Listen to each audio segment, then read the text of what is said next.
Welcome to the Digital Week Online, who I'd like to thank for producing an excellent set of panels and speakers today.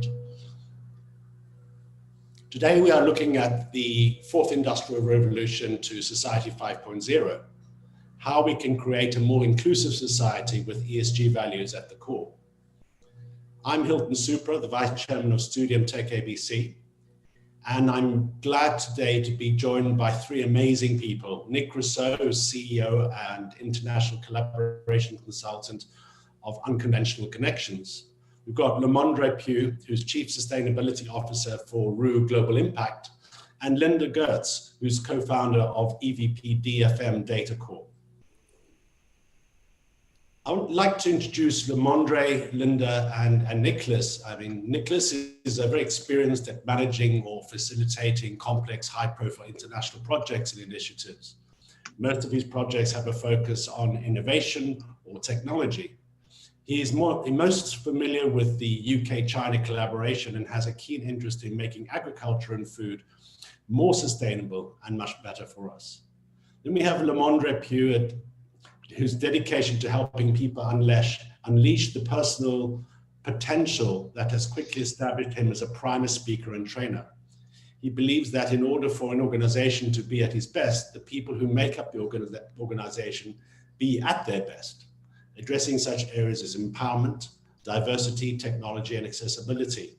Lamondre helps people and organizations achieve that, their best.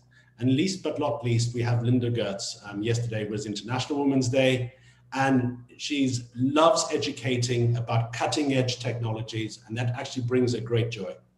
She helps to better understand or engage with the dynamic freight matching, digital agents, electrolyzed reduced water, reduced water, or distributed ledger technology. She loves to point us to the powerful resources that could be life-changing experience and solutions. So I'm going to be talking a little bit about fourth industrial revolution and Society 5.0 in the context of over half the planet now lives in cities, and more than 2/3 of the world's population will be urbanized by 2050. Cities are proactively working across borders to build coalition networks and develop socioeconomic, financial, and education policies. They contribute to 4/5 of global GDP and are taking center stage in securing an inclusive, safe, productive, sustainable, and resilient future for humanity. For the last 250 years, the fundamental drivers of economic growth have been technology innovations and the related revolutions that change humanity and our cities forever. The effects of these bigger changes that in all our history of humans since the sapiens, basically, evolutionary path. Now, digital transformation is really a 360 process triggered by increasing widespread digitization of the world's organizations and the economy. It is driven by a set of data-driven technologies to enable people, businesses, and governments to develop and hopefully focus on being much more sustainable. These technologies have the potential to radically change economic models, increase organization processes, productivity in conscious, mindful ways, and improve our lives overall. In the ongoing digital transformation that is paving the way to the fourth industrial revolution, which is, according to Klaus Schwab, the fourth major industrial era and aftermath of the 18th century industrial revolution, the new concept of Society 5.0 was coined, where we're basically looking at the quadruple helix of citizens, industry, policy, and society, and putting the citizen at the center of all that. So we are not slaves to a technology, we are enabled by technology. And the main characteristics is this fusion and this interconnection of the processes, technologies that are leading to the blurring of physical, digital, and biological spheres, collectively referred to as a cyber-physical system, as well as integrating the organization and answering the needs, problems, and solutions in the framework of Society 5.0. So we talk about ESG. What is ESG? E is the environmental criteria, S is social criteria, and G is governance. So the question to the panel is, can the panel share with us first their passions in terms of digital transformation and in terms of Society 5.0, and how technology can empower individuals and businesses by adopting ESG principles. Linda? Yeah, thank you. And thank you for mentioning the International Women's Day. Definitely a pleasure to be able to connect with this panel and to share insights. My experience base is from education, and had the pleasure to connect with blockchain in 2012, and since then have been on a journey. Some call it a rabbit hole. There's just so much to learn, and then the connections to be made are really wonderful. And there's two main areas I would love to discuss today that I think are really impactful and are going to be impactful, and maybe take us from Society 5.0 to Society 7.0 in a leapfrog of innovation. And I love that we're keeping the focus on the human being, the individual, and that's where it should be. With DFM Data Core, I'll start there because that's where I'm currently executive vice president. And as a co-founder of the organization, I have been just so pleased as to how they are integrating the ESGs into just the guts of the company. And for those of you that aren't familiar with dynamic freight matching, it's that digital connection of driver, tractor, trailer, load to make sure you're getting the most efficient match. And that's something, I mean, if you look at environmental impact, right now we have 30% of trucks that are running empty miles, 30% burning fuel, harming the environment with no economic positive impact, right?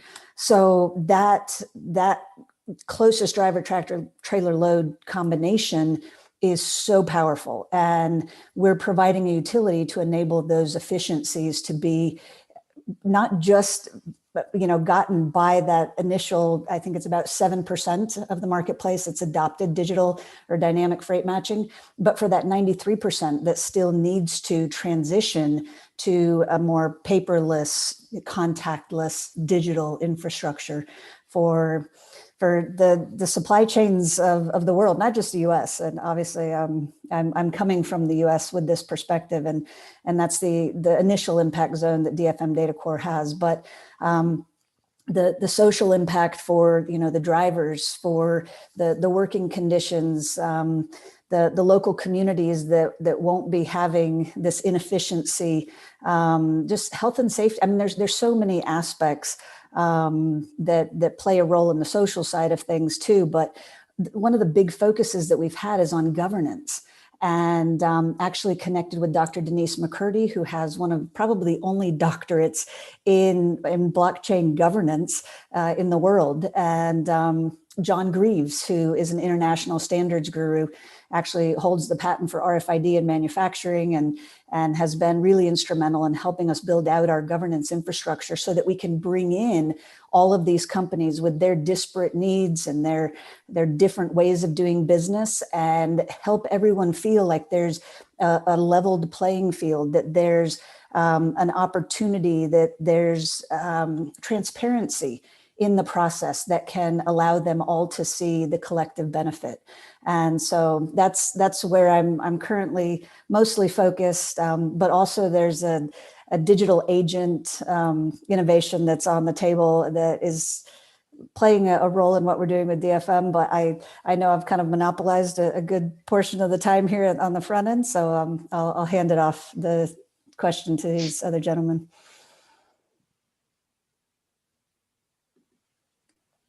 Thank you for that, Linda. Lamondre, in terms of your views on technology and particularly how it empowers individuals, I know you're doing some amazing work in this area.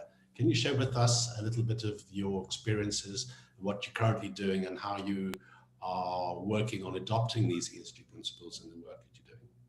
Absolutely. And first of all, let me say thank you. Thank you for hosting this panel and allowing us to share our backgrounds and our experiences and our insights with you. This is a wonderful opportunity to do that, to exchange ideas. Well, I am the CSO of Root Global Impact, and Root Global Impact is an inclusion firm that focuses on disability inclusion. And we do everything from working with organizations and companies in including people with disabilities to making certain that their systems are accessible, as well as the built environment, the brick and mortar structures as well.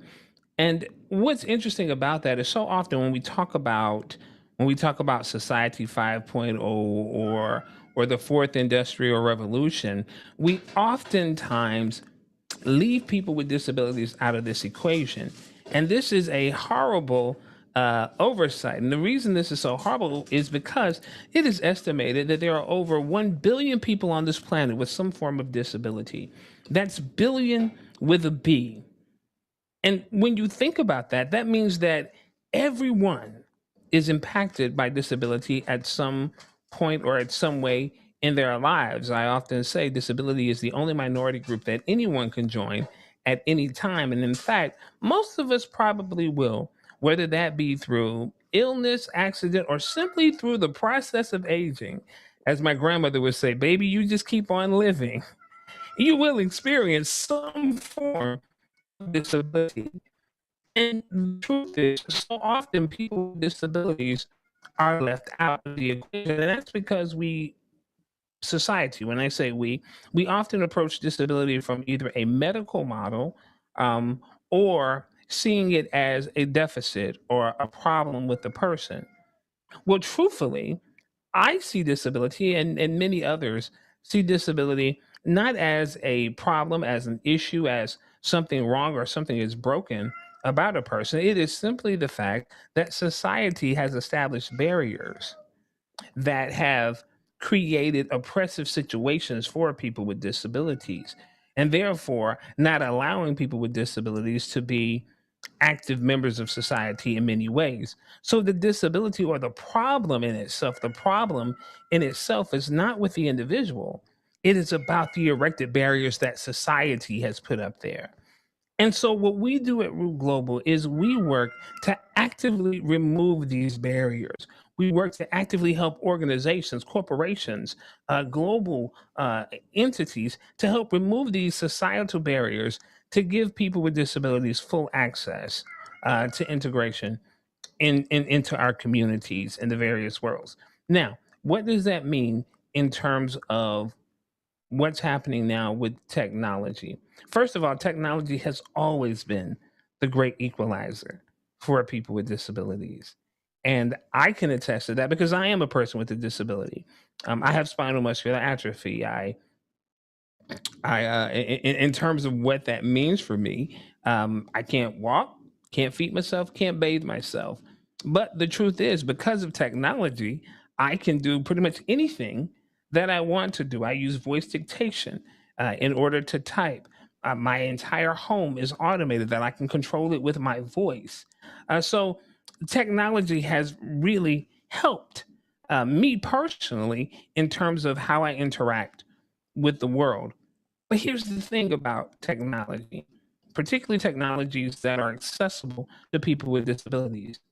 I've learned a long time ago that if you make things better for people with disabilities, you make it better for everyone. And let me give you a real quick example of what that looks like. So, here, particularly in the US, we've got curb cuts everywhere. Okay.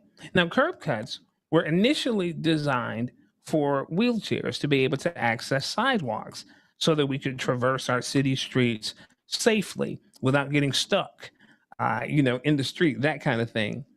Well, the truth is, no one uses curb cuts more than delivery people, more than people pushing baby carriages or pushing grocery carts or honestly, even though they're not supposed to be riding bikes on the sidewalks, bicyclists.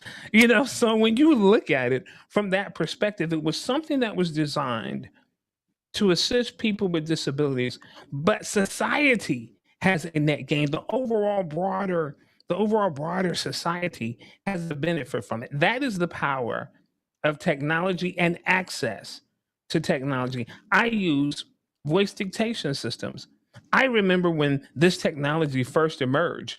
I was using it with the particular one that I used was called Dragon Dictate. And at the time, Dragon was very cadenced. You would have to speak like I am And there was no need for me to even try to say my name because it would never say my name, Lamondre. And that was the pace that you had to go. And it was specialized for people with disabilities. Now you can go into any retail store or order it online and everyone has access to it. And we even see where it's in the cloud now. So it's available free of charge. Again, something that was designed for people with disabilities, making it better for the broader society. And think about what that means in terms of translating things to different languages. Even though I don't speak that language, I can understand what someone is saying in that language because of the translation services that are now available. You know, COVID-19 opened our eyes to a lot of things when the world shut down and so many people had to return home and are working from home. Well, prior to that, there were so many companies and organizations that said we couldn't do that for people with disabilities, that this was not a possibility for us to do. But when the entire world had to go home, all of a sudden, we can do this. This is something that we can do. This is something that we can do, and we can do it well. And what we've seen is an increase of productivity, and we've also seen that people are actually getting things done.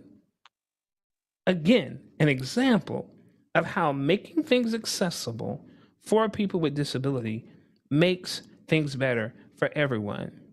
So, in just wrapping my portion up, the thing that we've realized is that society is changing and we are rapidly moving to society 5.0. But we will forever be behind if we don't start looking at the whole of society and recognizing that everyone has a contribution to make.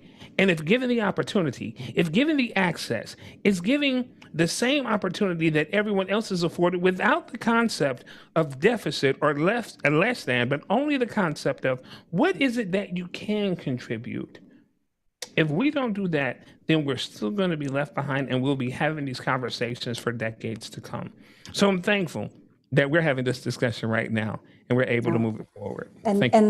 Thank you, Lamondre. My background, I got my master's in special education. And one of the reasons I'm so passionate about what we're doing with DFM Data Core is the company, it actually baked into its bylaws is a donation of 15% just off the top to go towards building housing and supporting living for young people who are aging out of the school system, young people with special needs that have this gap where what do we do now, right? Parents that are going, what do I do to support my child who's now a young adult? How can I help them maximize their opportunities? And there's this lack of society support for that aging out group. Right. And that's part of the purpose-driven aspect of our company is to fill that gap. And I loved your passion. I love how you presented that, you know, when we improve things for those that need supports, we are supporting society as a whole. And thank you. I just very, very, very heart to heart on that. So I appreciate that. Thank you. We will never be a full and inclusive society if we don't include and support everyone. Absolutely. Yeah.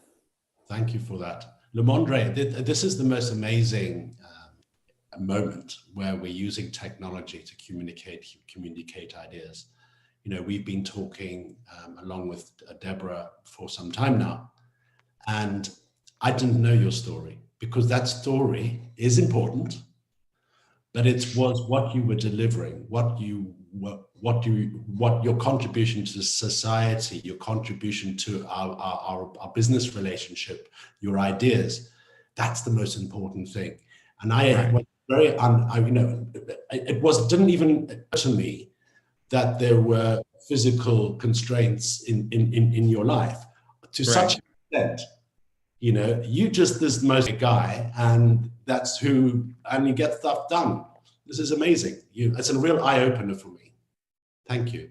Yeah. And Nick, I know you've been patiently waiting, listening to us at this very, very, very quite emotional. But you've done a lot of work with regards to sustainability and etc.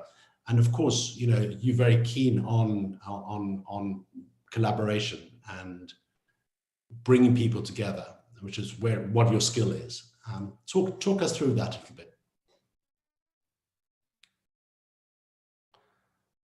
Nick, have we lost Nick? My internet seems to be a bit unstable just at the wrong moment, so if I freeze. That's okay. We can hear you, no problem. Great, thank you. So thanks for this, and I'm really pleased to Demandra and Linda. I think we could have lots of conversations subsequent. It seems like one of the benefits of these panels is you kind of get alongside people who have overlapping interests, but you never quite know. And I think that's what I like about the work that I do. It's about finding those areas of common a project that we've been doing with India. So I'm based in the UK, and the UK government is taking the COP26 presidency this year, and it's a big challenge for everyone. Obviously, climate change is the biggest environmental potential catastrophe that we're facing. And so the world needs to work together, and the UK and India are keen to find ways which, as countries, they can work together.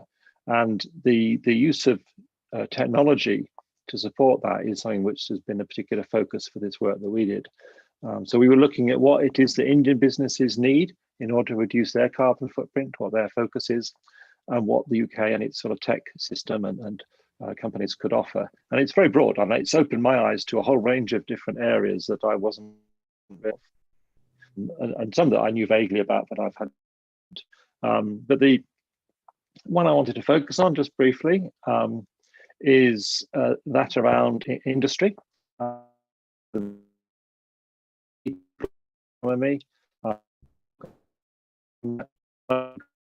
On continuing to produce, and yet that is fundamentally something that can be a challenge to sustainability. So in that. And talking to Steve Evans at Cambridge University, who's done a lot of work on this, there's quite a lot of different areas where digital technology can make a big difference to industrial companies. And the term they use is industrial digitization technologies. And you'll be familiar with a lot of these areas, Hilton. They kind of talk about AI, machine learning, big data, as the sort of tools that can enable industry to be much more slick. So the challenges that they are particularly focusing on, and the example was three things basically. How can we help factories to do more with less? So how can they use less energy, use less natural resources, so reduce productivity? How they can become resilient to disruptions. Climate change is an inevitable reality these days, sadly, and weather extremes, particularly in India, are really quite significant. And then the third is actually moving towards an industrial system that can live within its means. And this touches on some of the things that Linda was talking about potentially. So just going through some examples of those. So benchmarking analytics is a tool that a number of increasingly to help companies to really understand their flows. And manufacturing and anything in the manufacturing supply chain has to work in the real world.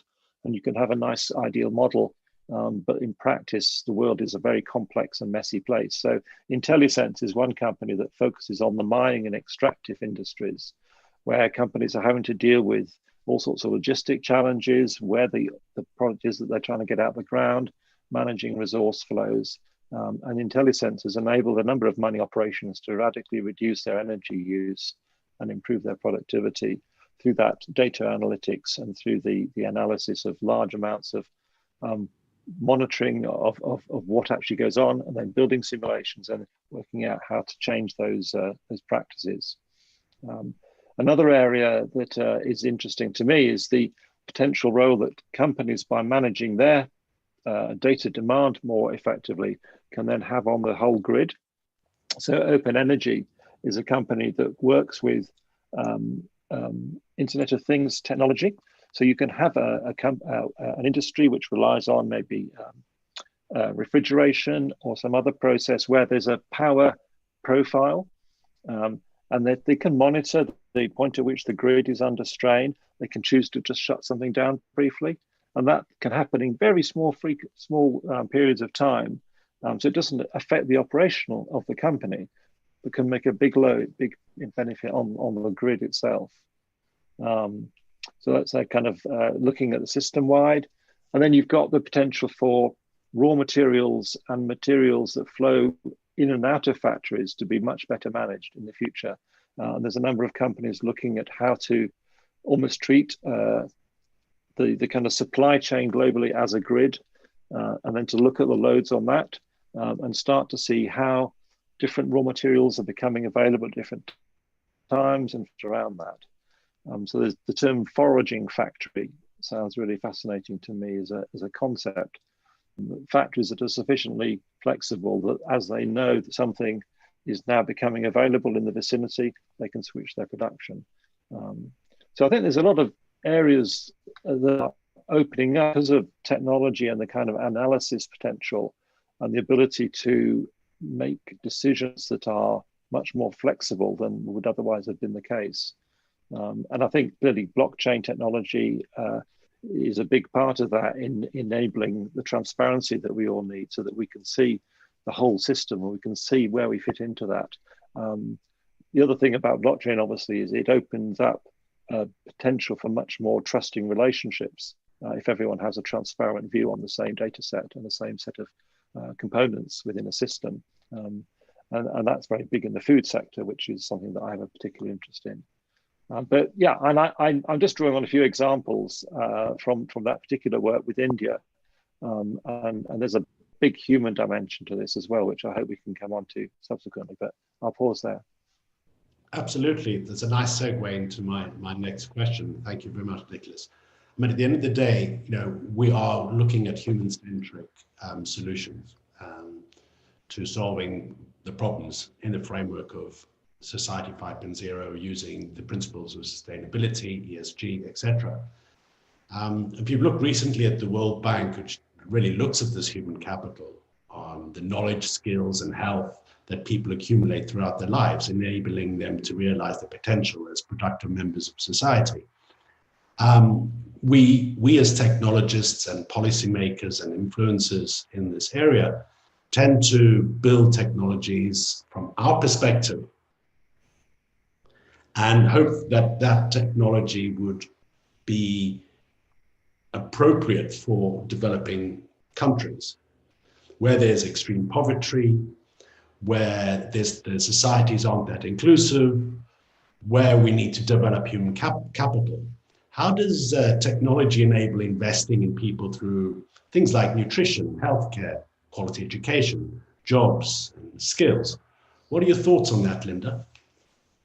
Well, education is definitely key, but I can try to educate you about how to code. And if you don't have something to work on, right, if you don't have access to the tools, then it's kind of like throwing a seed on concrete, right? The odds of it actually growing are super, super small. Although I've seen, beautiful things, life coming through what you think is impossible. And we've seen that. We've seen, amazing innovation coming from places that have very, very little access to what we would call, modern conveniences of technology and, 5G, different, touch points.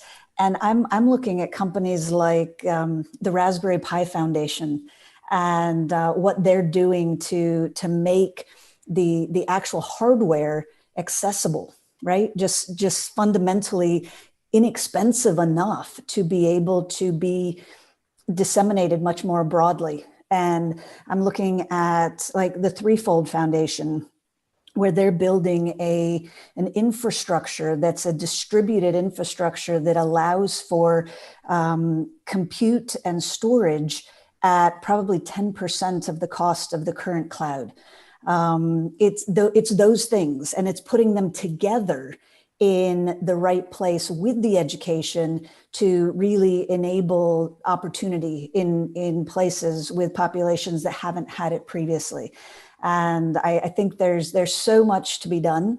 But it's finding those pockets globally and saying, okay, how can we be better together? And then how can we collaborate across, the NGOs, the companies that are wanting to have positive impact, the governments that are saying, this is important for us to, empower other countries to help, raise up their populations to better, because we are better together, just collectively, globally. If we are collaborative, we all improve. And I just think there are those pieces, and they are starting to come together. And we need that wave to push forward. And that's. And I do want to talk about the digital agency that's enabled by emerging tech as well. But there's so much to be done, and the tools are currently at hand. So I'd love to hear the other gentleman's thoughts about how to facilitate that. Lamondre, we've spoken a lot on these subjects in the past. I'd love to share with the audience your views. Absolutely. I think that the way we see human settlements has fundamentally changed forever. And we talk so much about technology and about how technology has elevated us and how it's thrusted us forward more quickly than we've ever seen before. However, we have a tendency to forget that not every community is connected, that not everyone has access to, let's say, a robust internet system. And so when we start to think about that, one of the things that we have to do is we have to back up. We have to back up and say, wait a minute, we have got to go back and take care of the basics. Because while we're talking about cities and that kind of thing, we have to remember that much of the world is still very rural. And much of the world does not have the infrastructure in place that supports this digital revolution that's happening. And so what does that mean? That means that much of the world will be left behind, even when we start talking about emerging technologies. So first we must go back and figure out how do we fix that infrastructure?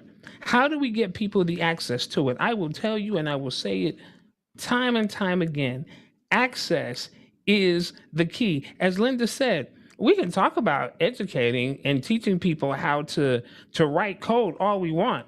But if they don't have anything to write code on, if they don't have any connection to that for practical application, then it means nothing. So I think that what we have to do is we have to realize that we cannot leave those other communities behind, because if we do, the only thing we're going to do is to perpetuate the current situation as it exists.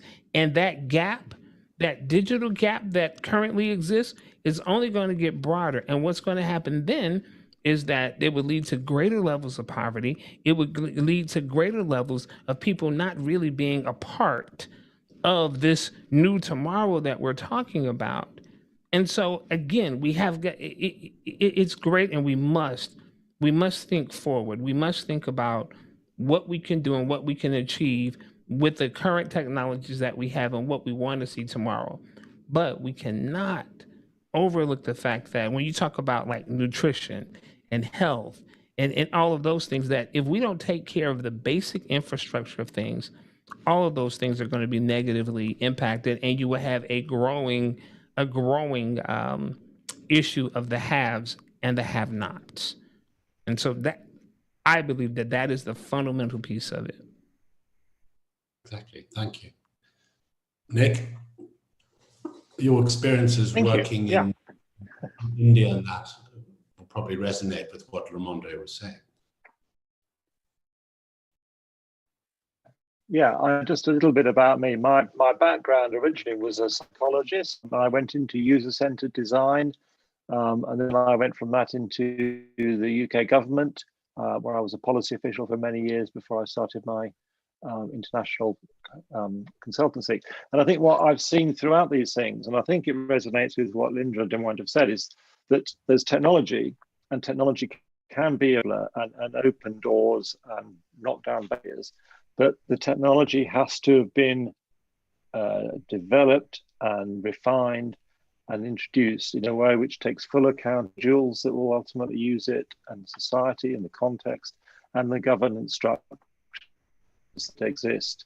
That you need to find it could be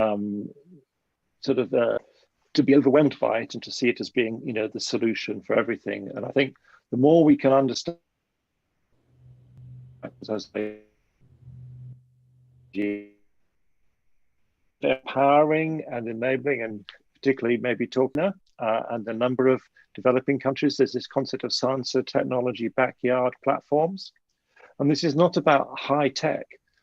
This is about enabling farmers to learn for themselves that if they manage their crops slightly differently, they will get better yields. And then you can overlay that, because you can't always see that in real time quickly enough, with simulatory technology. So there's a company called Flashy Science, which I've worked with, that have tools that enable education by simulating scientific experiments, laboratory studies, and organic processes, so that you can actually start to see how it is that nitrogen affects the soil, and actually what happens if you over apply nitrogen. And then the farmer can go out there and they can have a little field that they use to try out some new ways of working. That actually there's things that they can do. And so enabling and empowering people at the bottom of a pyramid is definitely something that can be done. It does take a little bit longer, but you can't just go out there and drop technology on them. We were looking to do some work with the Gates Foundation in Bihar, in northern India, one of the least developed states of India. And they have very, very small farmers, very little infrastructure. India is massively investing in digitalization of villages, on electricity access, on smartphone access. But you still got to understand, if you're going to introduce digital services for farmers, what do those farmers want? They won't necessarily want to see a massive increase in crop yields. They might want to see just a little bit more that enables them to feed their family. They may not trust big corporates, companies coming in with their big ideas. So how do you build trust? How do you find the local players that you can really work with, that are supporting, that are trusted by them? Think about sort of on it, and how you work within that. And the other thing about the Gates Foundation project was trying to look at how massive data sets that government holds could be used and made available to farmers to help them. But government officials, I know I've been one, they don't necessarily want to release all the data. They want to hang on to it.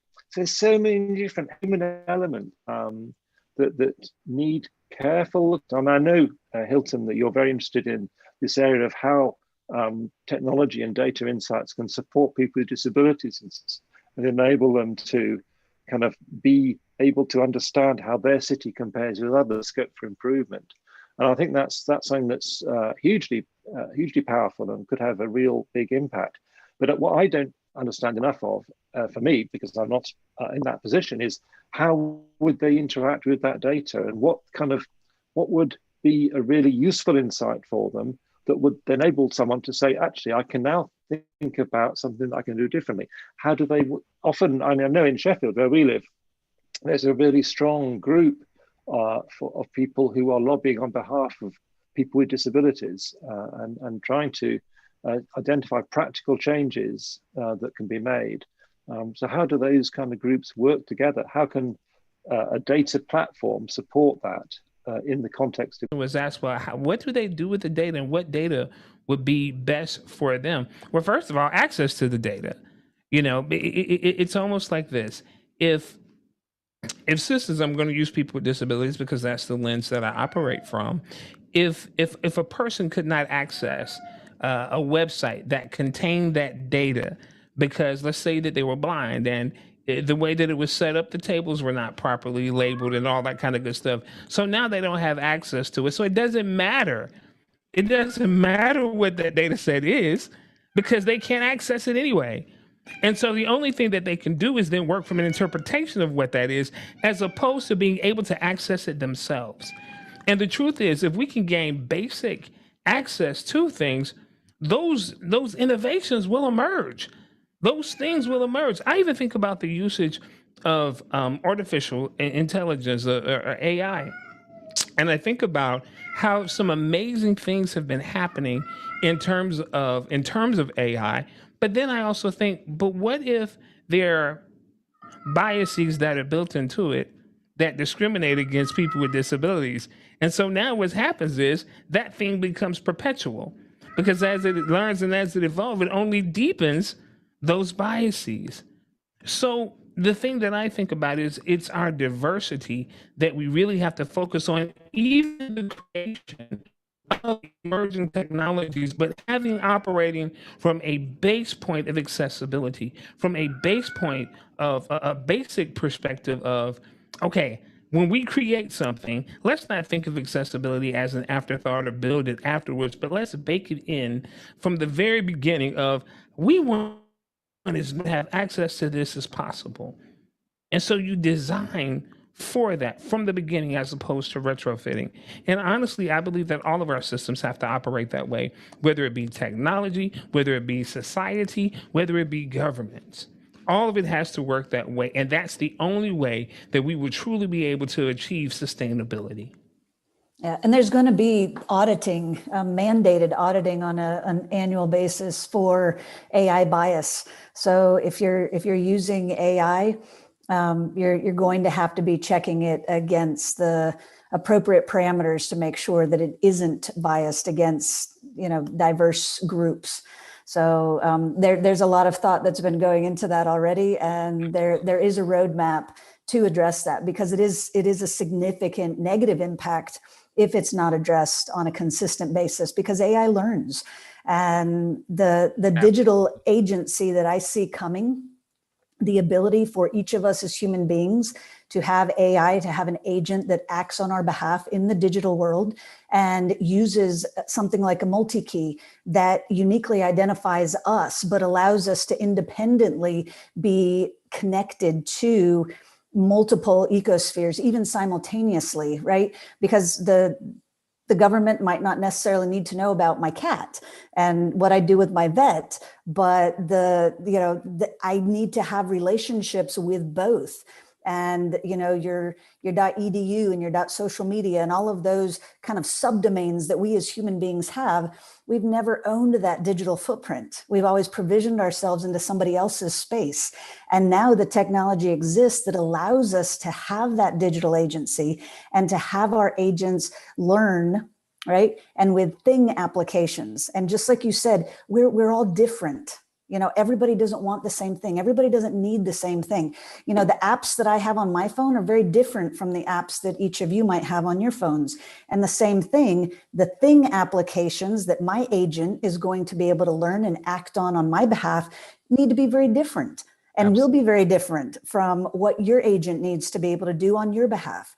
And the fact that that technology exists and is emerging to be put to use on behalf of human beings and individuals to give us all a digital footprint, I want the infrastructure to be in place to enable it, not just for any specific country or any specific economic group, but globally for people. And that's that universal framework of things that is going to be built needs to be inclusive of humanity, or else we will hurt ourselves and we will create a false sense of reality, a false sense of what economy is, a false paradigm. You know what? It is so interesting as we have that conversation. I'm so glad you said that, because we do indeed have a false sense that we're further along than we really are. And I think that the pandemic has shown that in some incredible ways. Lord knows the situation that happened here in the U.S. in Texas when with climate change, with the winter storm that happened, and how the entire grid went down. So it told us that while we thought we were at one level, we're really at another. So we really have to take that time and pull back and kind of evaluate where we are and focus on infrastructure, The and fundamentals. absolutely, and not allow the tools to overtake. I think you said it, Nick, and not allow the tools to become the thing, but allow that tool to really, how can this tool really serve humanity? Because it's all about serving humanity and protecting the planet. Exactly. Nick? I think we're getting to the end. I think what I'm reflecting on as we're talking has affected all this and our experiences of that. And I'm very fortunate with my wife. We live in a very pleasant house in a lovely area.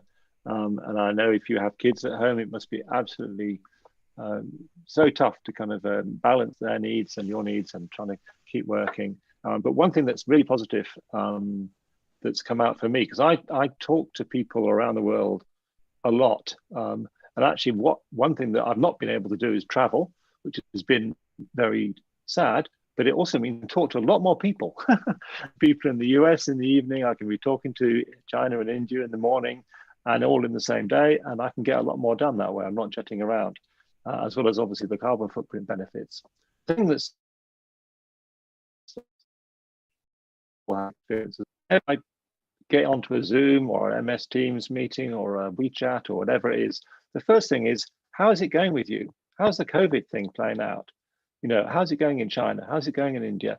And that sense of common experience, even though it's different, even though we all think our governments are doing different levels of good or bad or whatever, we've all got that connection and that real sense of all in it together. And I think that's where, if we could kind of carry on with that around climate change, around sustainability across a whole range of other areas, being open to finding common experience with people, and the very simple technology of Zoom or whatever it is, well designed, if it fits with human interaction, then it's enormously powerful. I think it was Linda was saying, you know, we're all in this together. We need to become more and more connected, and even as we don't travel, maybe, but we can still be connected. And another thing I'm playing to Moine's point about people working from home, it seems to me, from my limited knowledge, that a lot of the issues that people have in being able to engage in the workplace are functional of the workplace itself.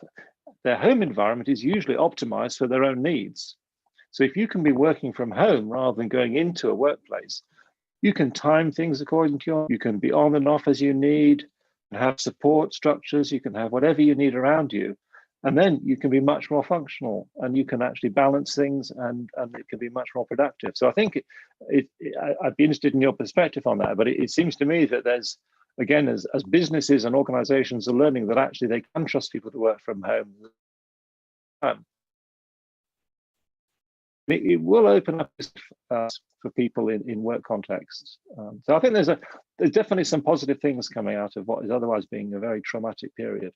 Mm-hmm. Oh, absolutely, absolutely. Oh, yeah. I was gonna say in terms of working from home, you're absolutely right. I do believe that there has been an exponential benefit in terms of people being able to be in their own environments. However, whenever we're talking about integrating with other systems, there's still some significant challenges in terms of accessibility that I think have to be addressed. Now, what's interesting is there are many businesses who said that they could not address them before, but once COVID-19 hit and they had to, they did. And it's opened up quite a bit for folks. And what's interesting, you said it was a function of the workplace, but now people are working from home. It is so interesting because the phrase has now moved from "I work from home" to "I live at work." So it has definitely changed. It has definitely changed the perspective, but I believe that is still a net positive in terms of people being able to actually access systems and being able to work. And I'm not just talking about people with disabilities. I'm talking about people across the board. And it is amazing to be able to speak to people in China and then the Philippines and then in Israel and then all of these different places in the same day. Amazing. Totally agree with you. I mean, this has been a very, very, very enlightening discussion. And this could go on for hours. We could have this conversation going for hours, but we've got about 2.5 minutes left. And I really want to leave this panel with the opportunity to really just for 30, 40 seconds, just look forward think, where will we be in the next 5 or 10 years with the enabling of technology, particularly in terms of sustainability, etc. Do you want me to go with ladies first again? I was waiting you would jump into the fire.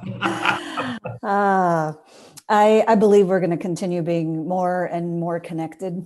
And I think the ability for human beings to have digital agency, to own their digital footprint, and to be able to interact in ecospheres collaboratively in a way that has never before been possible is going to leapfrog us, not just any specific country, but us collectively as a world into humanity 7.0. And that's what I see.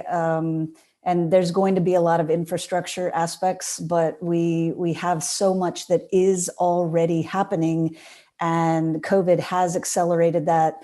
We're going to be global in a very unique way, and technology will enable it, and will still be that dialed in community-based collective that has a global perspective. So look forward to that. Thank you. Nick? It's hard to capture in 30 seconds, but I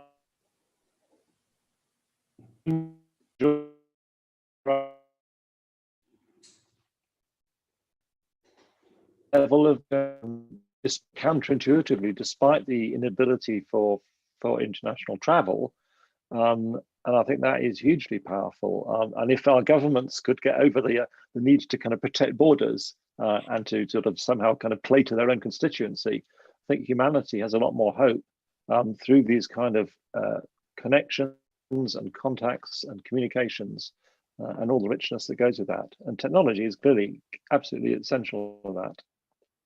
So I'm Andre?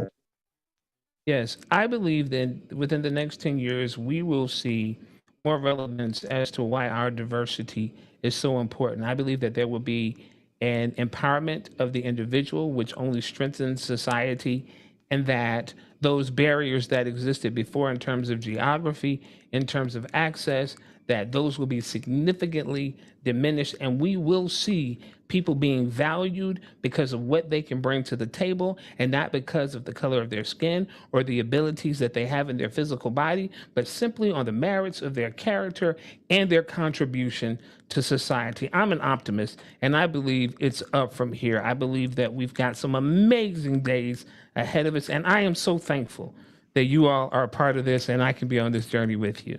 Brilliant. Thank you so much indeed, Lamondre. Thank you so much indeed, Linda and Nick, for your such valuable insights and contribution to this most exciting panel.